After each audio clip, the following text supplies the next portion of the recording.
Okay, I think we can probably get started. Welcome to the people who are new to the Parliament session. This is where we provide updates and then where you can also ask questions or provide feedback directly to the Sapien team. So we are the Sapien Nation. We're building the first digital nation in the metaverse, and we're really focused on collective action and cooperative ownership. And we're really excited about the NFT passport sale that we have coming up. And so I'm just going to pass it to Tasia to provide announcements and updates on what we've been up to.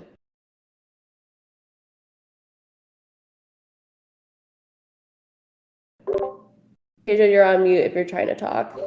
Yeah, finding the unmute button on Discord is a hassle. Okay, yeah, so I'll hand it over to Ankit so you can talk about the upcoming passport sale, and just talk about the details there. Sure, I'll kick things off. So, for those that are joining us for the first time, I'd love to give a little explanation for the passport before we get into the sale. Essentially, it is our solution to the social layer that we're trying to build and we present in the purple paper. It's a primitive, and what it does is it contains a sort of one-to-one historical avatar, and that's stylized with machine learning. And essentially, we're using this as the sort of primitive to build identity and be the social ledger in the nation that we're trying to build. So a really cool part of this is that, unlike many other NFT projects, this one is not actually procedurally generated. We have this process by which people are uploading and selecting their own photo to add to the collection, which is then being stylized with machine learning. So Tasia can share a little bit more about that soon. But the passport itself, it contains a 5% resale fee as well for secondary markets that goes to the Sapien Nation Treasury. And this is basically how we make it self-sustaining and allow us to, fund public goods, operations for the nation, and invest into different DAOs and our citizens, right? Because ultimately, what we're trying to do is build this republic of DAOs. And the way to look at it is, the roadmap for this is, we want to, just like a real passport, as you sort of collect stamps as you travel around the world, we want to do the same thing for the metaverse, right? So as you participate in different communities and you have, different sort of contributions, achievements, we want this all tracked on this NFT. So, we're still sort of doing a technical analysis on how to build this out, and once we do, we'll have a really clear roadmap on how this all comes together. But yeah, really, really excited for these passports. So we're starting the sale on March 14th for whitelisted people, and that has a cap of 500 spots. And a total, we'll be distributing 1,000 of these passports to kick things off. The public sale will follow right after the whitelist sale on March 15th. And then we will be doing the mint, actually offsetting it a bit, on April 13th. So there'll actually be some time in the middle, and that's because we'll be minting onto our protocol itself. So yeah, and in terms of the selection process, essentially people are going to be uploading and selecting their own image, and it'll be stylized through our ML pipeline. So you see some of the avatars that we've selected. Teja, maybe you want to explain a bit of how the stylization works for the ML side. Yeah, so we have a pipeline that actually allows you to stylize a photo of your choice for the figure that you want. So you can actually see some of those avatars out there right now. So the Sapien team members have their avatars, then a couple of the longstanding community members also have their avatars out there now. So some of them are rocking them right now. So it's a nice little preview of the artwork that we got going on. We're also going to be setting up an art gallery type channel in the Discord where we're just going to be posting the figures that are getting reserved leading up to the sale. and what the artwork looks like, and then just a little blurb about them. Because again, part of the point of the project was to highlight these figures, right, and what they did and why they're important to history.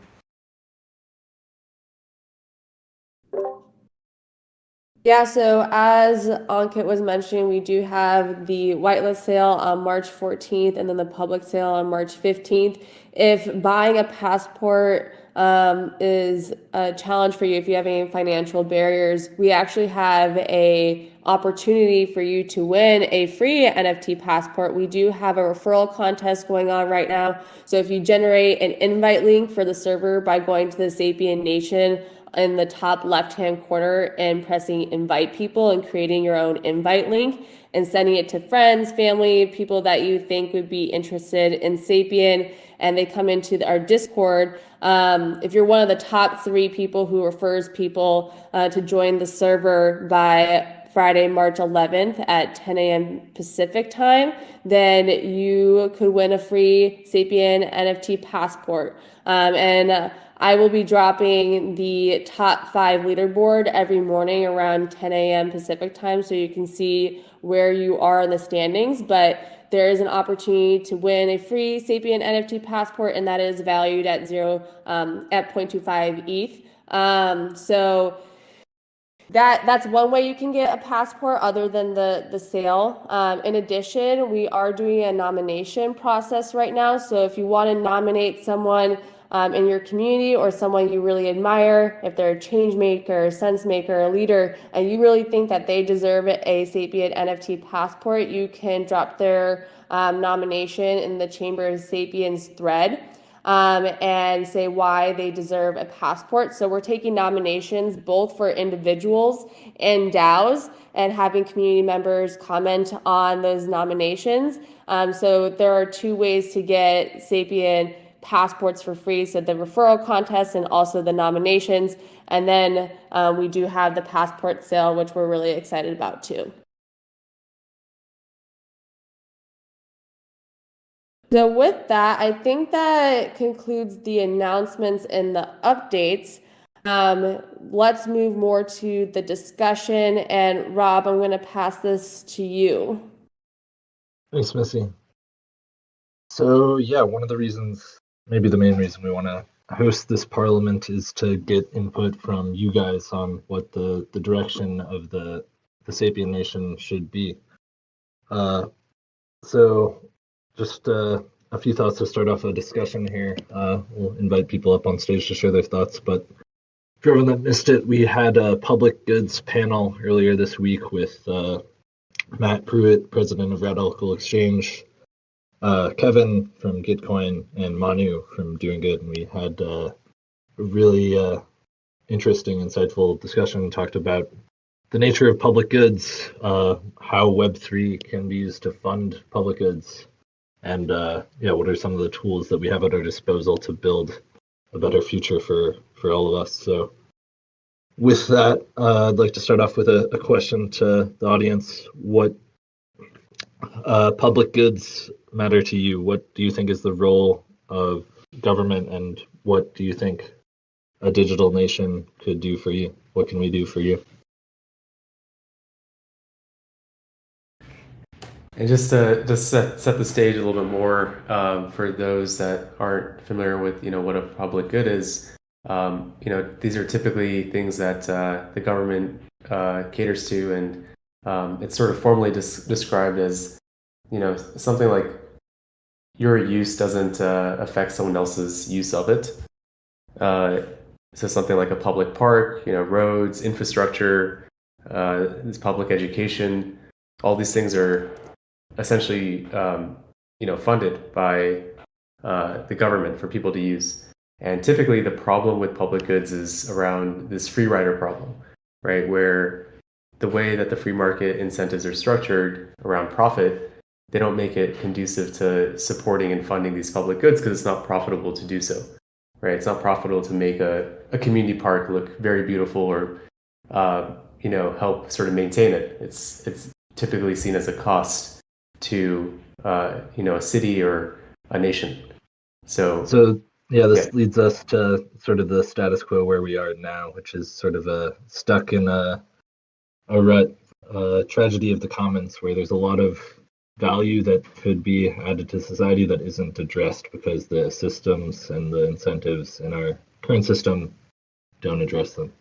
So that's really the biggest promise of what we're doing, introducing new incentive models to really create more value that isn't addressable by the current system. Uh, for everyone that hasn't yet read it, definitely check out the purple paper. Go into depth on some of this. But yeah, anyone have any questions, any thoughts on the nature of public goods, what they would like to see funded by the Sapien Nation, or what in general they would like to see the Sapien Nation do?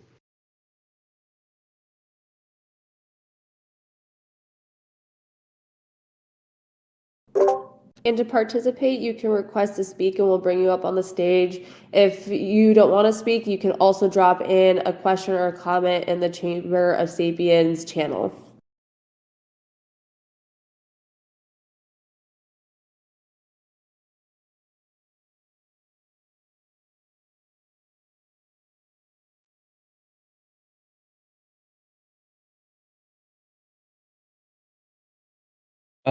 So I had a quick question. I know I'm not the general audience, but this kind of came to my mind after the conversation I had with Jorge yesterday. We talk a lot about the intersection of the digital world and the real world. As far as funding public goods, I'm curious, like, where that intersection is going to be. How much of it do we envision, funding online initiatives, and how much of it is funding real world initiatives? Hmm, that's definitely a good question. I think ultimately the real world is going to be important, but there's sort of a scale problem. The promise I think of what we're doing here with the Sapien Nation is that the internet makes it really easy to provide a lot of value without having to, have a huge amount of physical infrastructure, physical presence. So I think starting off with just culture and information, right? Getting this is why like this idea of like the metaverse newspaper, right? Like something where we're all coming together and contributing to a shared reality, a shared truth, and a shared sense of attention and focus, right? When we have something like this, we're able to collectively focus on things that matter to us, and that goes such a long way to developing a culture and developing yeah, just getting people together to build stuff. First, yeah, people have to have their attention on. What's up, Zaval? Hi, how are you? That was a good conversation that we have yesterday or the day before, and and that's interesting. Is in some sense, I love the digital nation concept, going into how to create the environment and the people and the community, and then the physical things could happen. And I agree is in the point that Ankit was saying is we should focus in stages because the resources that is needed to build physical things are complete in a different scale than building things in the virtual way. But virtual way focus more into how to work together people, and that is something that I love it.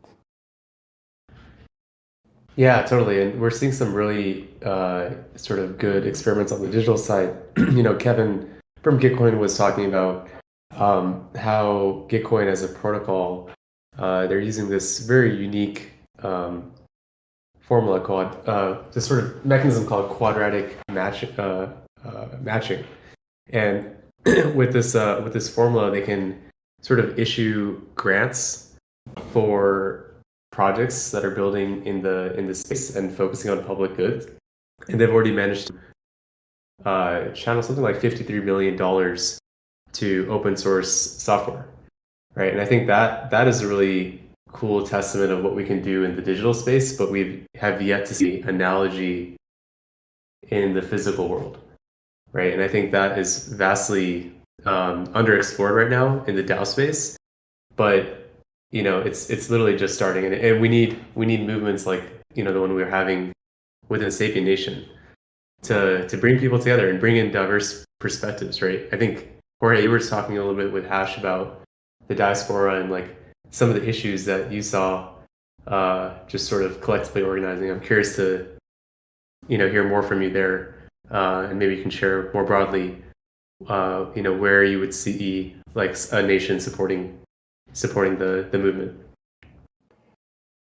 Yes, that is a big challenge. And yesterday, for instance, we have a meeting in the MoMA Museum, a group of Mexican people. We got 40 people, and all of us, we were, I told them about the conversation that we have, Hash and I, and we have a great discussion after the visit to the MoMA. And we were talking how really diasporas can work. It's in a lot of things, we would like to give back to our communities. That's one of the things that I learned very much when I moved here into Silicon Valley. And the point is how you give back is something that I was talking to Hash about that issue. That make agreements when people has a different context living in a different locations around the world is very hard because the context in each location is different.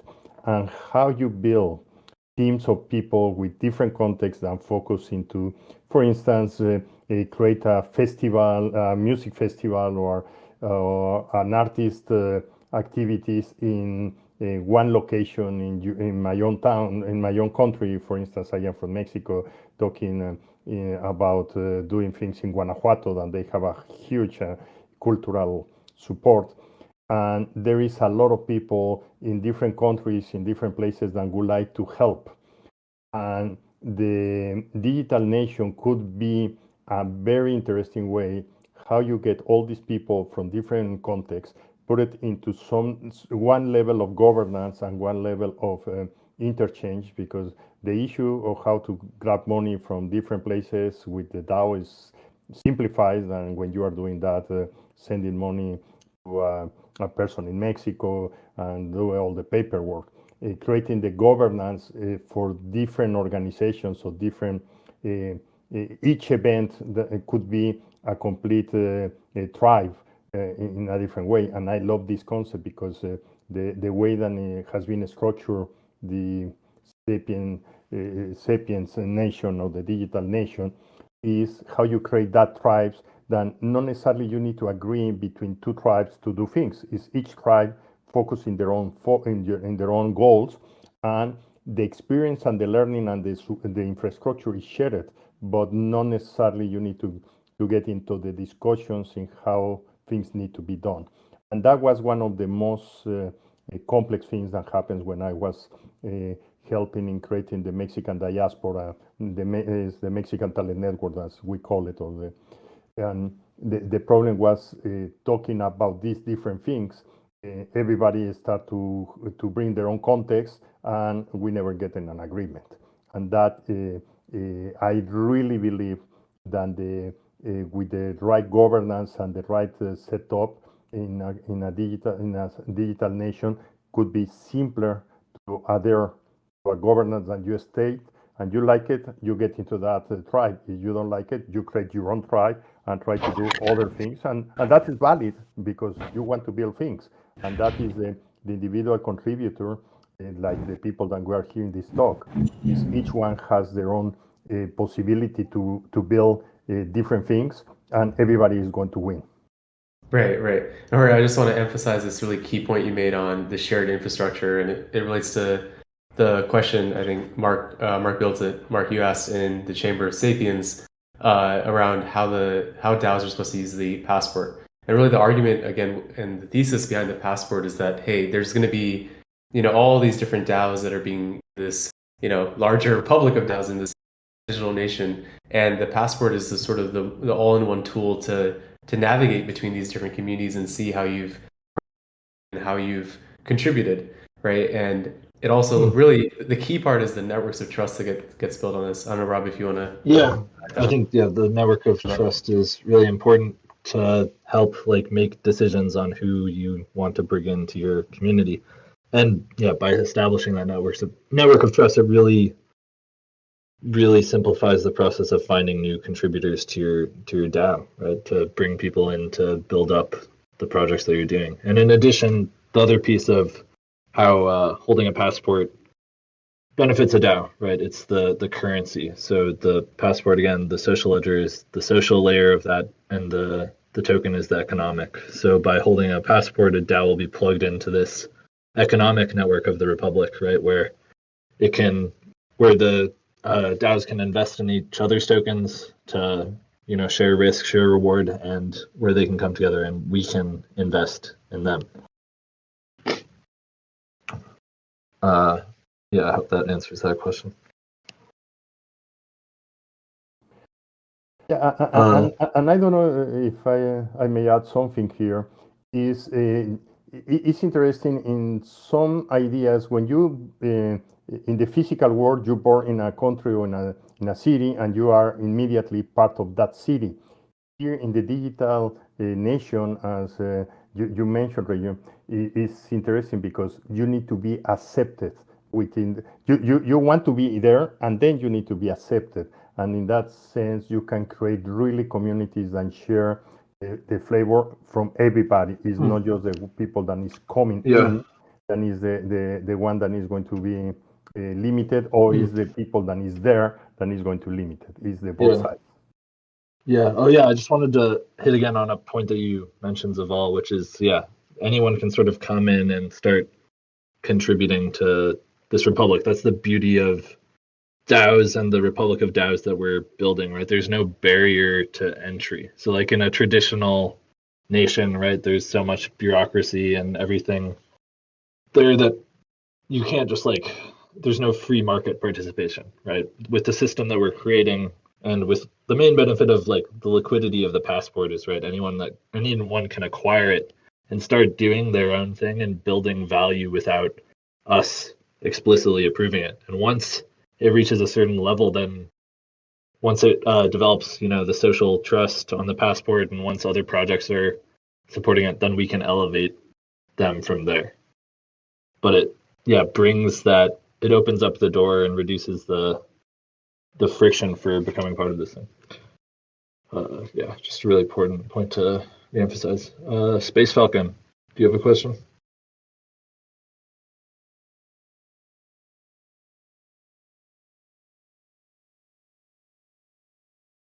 You might be muted.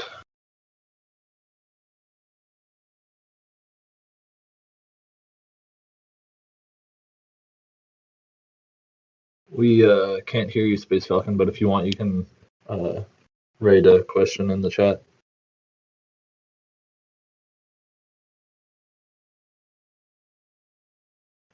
Let's see.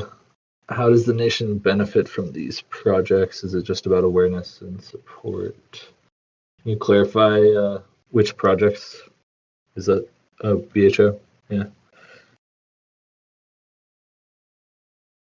I think they might not be the group, but No, I see them there. Oh, you do? Okay.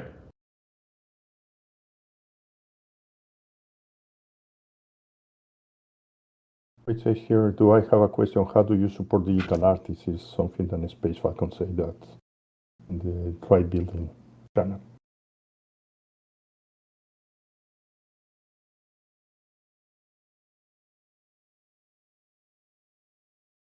I think, I can try to, Space Falcon, I try to invite you to the stage as well. But I think, are you there? Can you talk now? Or try talking?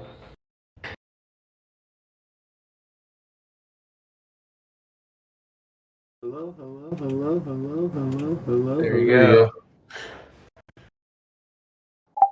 Should I through? Hello, hello, hello, hello. We can hear you. Yes, Yes, we can hear you you. hear me? Yep. Can you hear me? Hello? Can you we hear can us? hear you.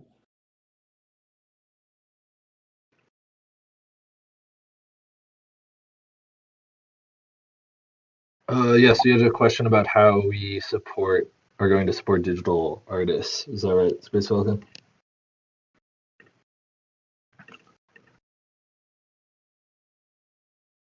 Yeah, I can start to address that. So I think that's going to be a sort of a multifaceted. now? Yeah, I can hear you. Hey, I'm sorry about that. Oh, good. I have Oh, no four worries. microphones. I'm switching between them, and I couldn't tell which ones were working or not. Yeah, it's hey Tasia, I hear you, man. It's tricky over here. I'm running like a production environment, so it's not easy No for me to worries. figure out which one is going on. But yeah, hey everybody, just wanted to bring some enthusiasm. So yeah, what a great way to do that without a microphone. It's a little bit difficult. First of all, thank you for being here and doing this. This is awesome, guys. Sapien Nation, all about it. I'm super stoked for you. I met you in the hangar at ETH Denver. Okay, it's great to put faces with names. That was really cool. Yeah, my question was sorry. Just hey, how do you support artists? I'm one of those artists that Pamisa was talking about. Yeah, it's not easy. It's tough being a digital artist, and there's probably a lot of people in listening thinking that it's not. It's hard to find a tribe. So yeah, that's what brought me in. I'm looking for a tribe, and I think everything that you say, Rob and Tasia, is awesome. Totally connecting with it. Yeah. So my question is, how does this system support artists? How do you determine like which projects to go with? How does that work? Where we work together to create public good. That's a really good question. Yeah, so I think the important piece there is we want to connect artists with communities and support them through that. So first, yeah, having access to a community that's interested in doing in what they're doing, right? Maybe bringing people together to work on bigger projects is one piece of that, and the funding again is going to be another piece of that. And in order for that to scale, we're looking at setting up like we've talked about this a little bit, but these token funds, right? So similar, analogous to the creator funds that are out there on other platforms, but a bit more flexible and community driven, right? We want communities to, be involved in the decision making process on how funds are allocated for creators. So if a community sees a particular opportunity for a creator to come in and do something, we want them to be able to fund that, not only limited to the existing resources that they have, but using our resources as well in our token. So that's some of the ways that I see us supporting artists, connecting them with communities and access to funding through the token. Cool. Any communities? Okay. Yep. Thanks, Rob. Appreciate it. Thanks, Space Falcon. What's up, Matt? Hey guys, can you hear me okay? Yeah. Yeah. Excellent. Yeah, I was just wondering if there's been much thought into potentially gaming like the system of passports, communities, tribes, because I think something at the core here is that exists at the core of all of this is money. And, another way of saying, oh, how can you support such and such a group? I mean, I think at its core, a lot of people are saying, how can you give me money in some way? I mean, we already have social tools. If you want to go out on the internet and find people that enjoy your craft in some way, I mean, it's very easy to do that. And I think what Sapien, the intended Sapien platform here is it brings these organizational tools from a financial perspective to the people. You can do a lot of these voting mechanisms and organizing on existing social platforms, but it doesn't have that economic layer involved. And I think that's one of the biggest things here that Sapien is offering. So, coming back to my original point, like, how do you prevent a bunch of jokers or 4chan trolls or something creating their own tribe and essentially just having some whatever cause or whatever community where it kind of turns into this pyramid scheme almost, like similar to something like a Shiba token or something like that, where you can just like, hey, this is giving people the ability to create their own tokens. And from what I've seen in the crypto space, what a lot of people are doing is not actually using products as actual users, but simply just buying and selling one form of a token or another, you know? And so how do you keep it community focused and purpose focused as opposed to just like another way to just buy and sell tokens and have rampant speculation? Well, Sorry, that part was of a long question, but Yeah. No, this is a really good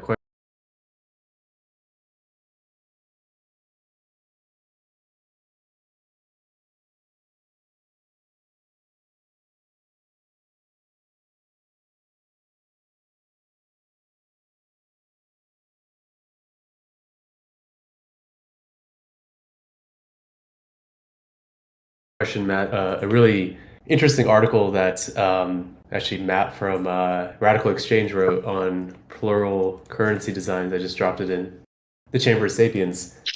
But essentially, it's this design that lets communities launch their own currencies, and we sort of collectively. I mean, the community can decide what that value of that sort of the troll community is, but it only really gets adoption if other communities start trusting it, and at least in the model that we're proposing, we start adding that currency to other community vaults, right? So Yeah. it's very, very unlikely that a standalone pyramid scheme within a troll community will gain any traction because of the other communities that won't really accept it, right? Or if they are, then hey, they're running this very complex scheme that is tricking and manipulating other people.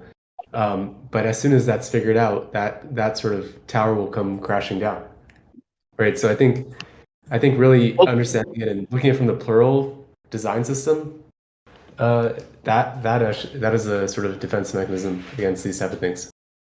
well, I mean, you see the same thing happening in certain, well, a lot of communities on existing like social media platforms. I mean, like if you want to talk about kind of the, I don't know what to call it. I don't know if these terms are proper or whatnot, but like kind of the social justice type, the SJWs, they're not just one community, right? They've infiltrated many different communities, and so if you wanted to game that multi-token system that Matt's proposing, you'd simply just have to, divide and conquer, right? So you not only have your target community, which is the one that you want to game the most, and then you have, your minions, infiltrating all of these other communities to kind of whip the votes to bring in your community and then alter it from there. But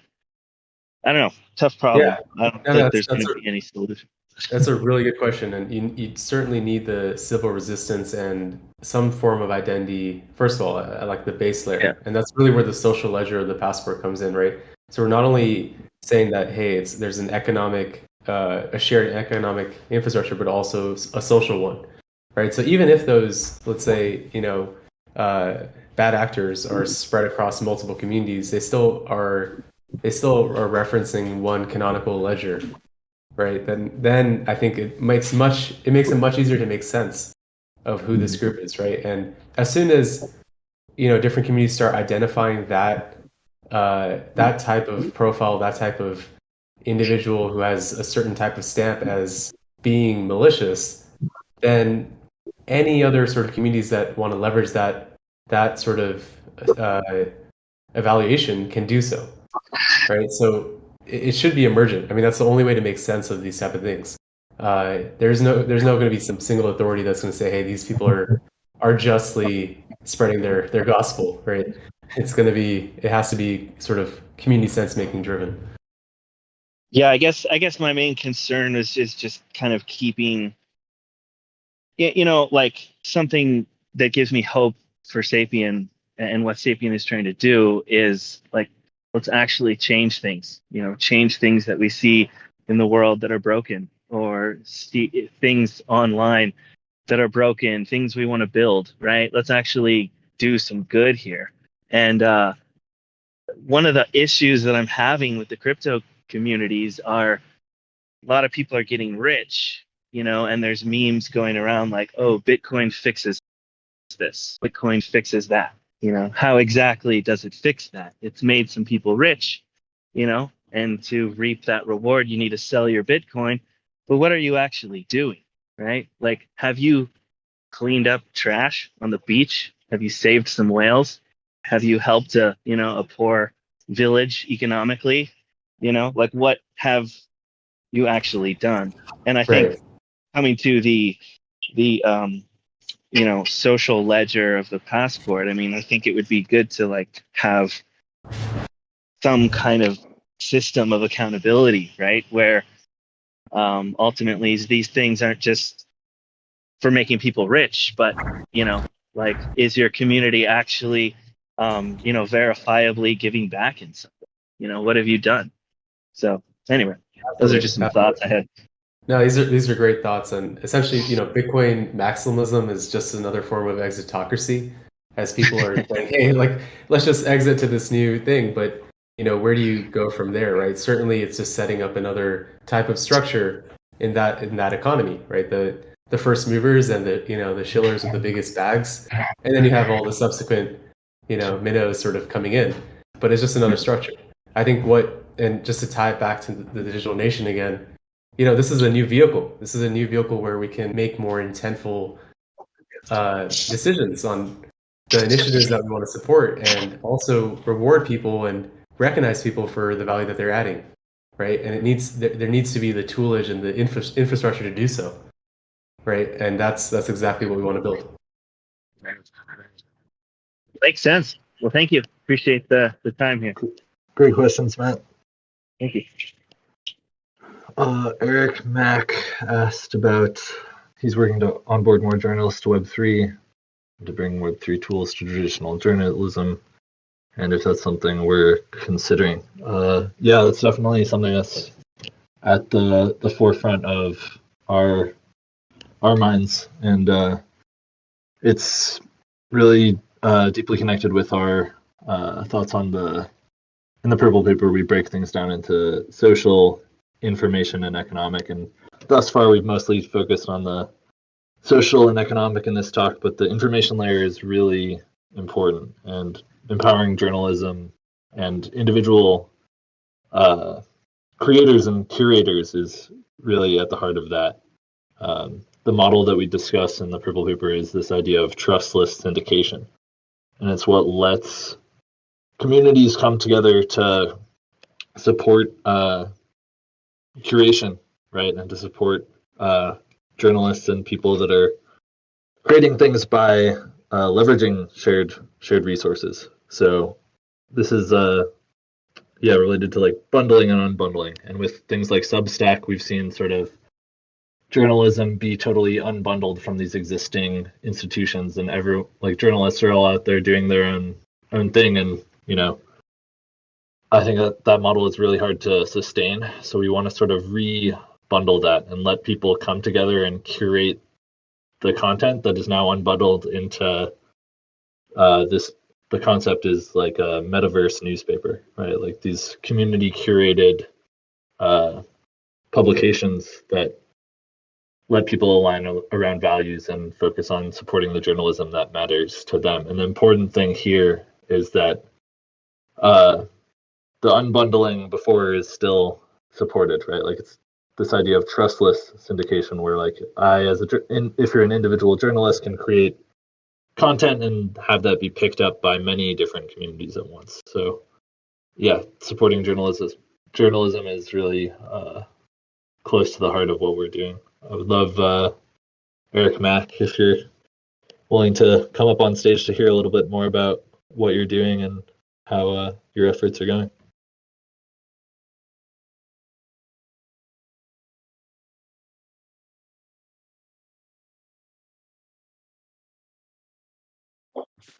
Am I coming through okay? Yep. Yes, Eric. Yep. Okay, Welcome. great.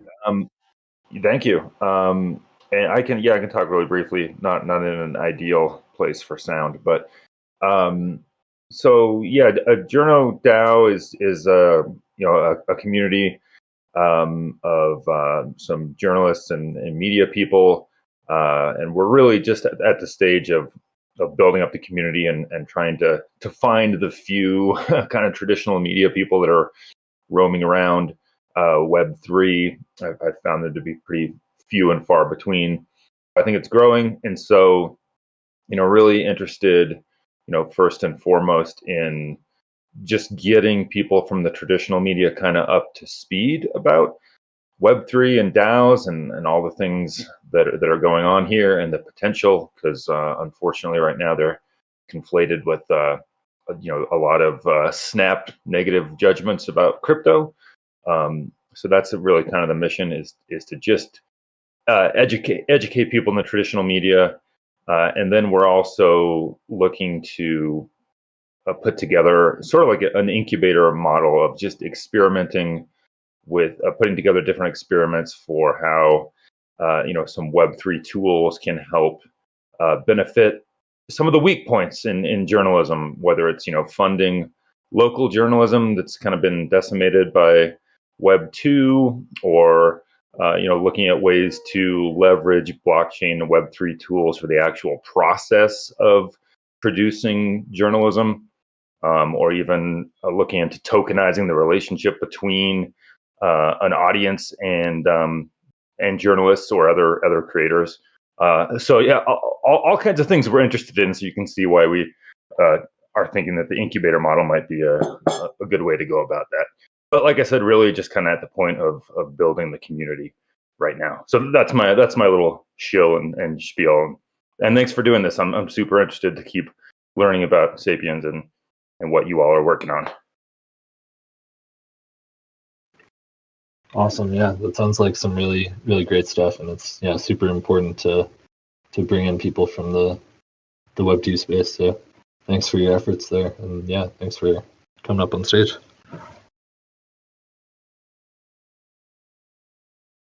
Really ties to how knowledge itself can be, considered a public good and something that needs to be actively invested in, and again, the right was in the place.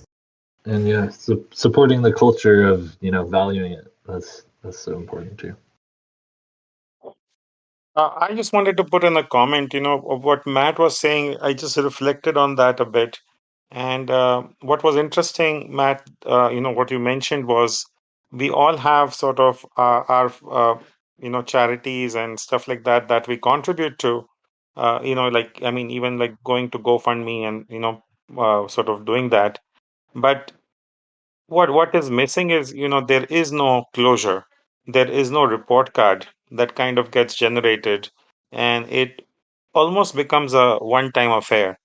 And I think that, we as a Sapien Nation have an opportunity to kind of put in a construct that, closes that loop and sort of, continues showing the results of the efforts of collective action. So I just wanted to make that comment because Matt always has very interesting ideas that, sort of sprout other ideas in my mind. So thank you for that, Matt. Yes, thanks, Latif. That actually kind of closes the loop on my thought, and I think that's really important. And the way you phrased it in terms of a report card is brilliant, because I think probably everyone's heard of some similar statistic where when you donate, let's say $1 to charity, something like 2 or 3 cents actually goes to the actual cause that's advertised. And the problem with a lot of these philanthropic causes and organizations is that we have no insight into what they're doing, because I mean they're private organizations. They're not publicly traded or anything like that, so we have no records. And I think that's something really awesome about the blockchain space, is that this need for open sourcing everything. And so, like, if we can actually have insight into financials and participants and money flow and everything like that, we can actually see, like, hey, did the starving kids get fed, right? And that's important. We need that verification. It comes back to that original crypto phrase, verify, don't trust, right? So anyway, thank you, Latif. I appreciate that. And there's a very fine line there too between what's on a public ledger and what's what we put broadly under privacy, right? And I think that's hopefully a discussion we can get into, even in more detail next week. But yeah, it's really important to strike a good balance there with who has access to your report card, and what what does that imply? So.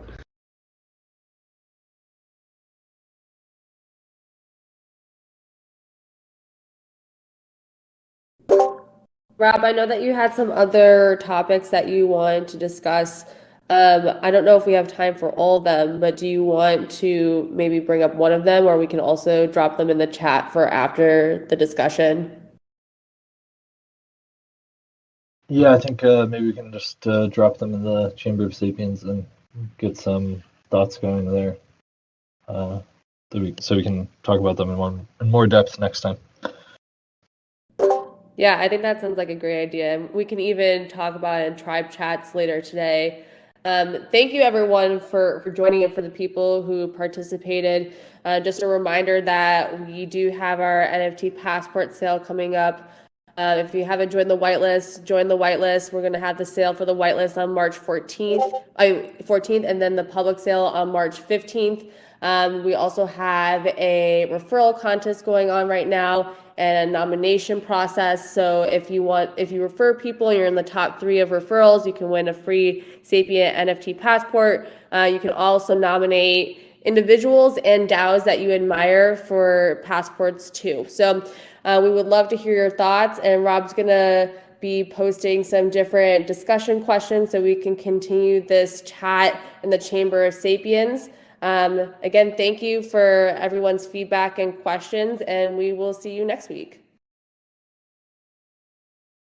Thanks, everyone. Thanks for joining. Yep. Thanks for the discussion today, everybody.